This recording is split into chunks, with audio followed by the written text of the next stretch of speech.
Before you begin, remove the service cover. Hard disk drive assembly.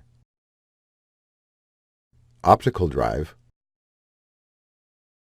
Keyboard. And top cover.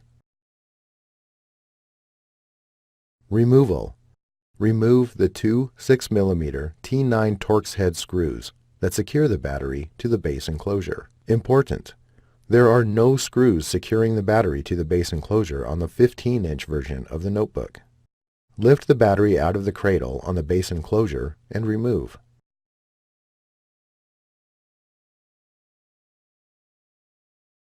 Reverse this procedure to install the battery. Thanks for watching. Please click subscribe for more videos and weekly updates.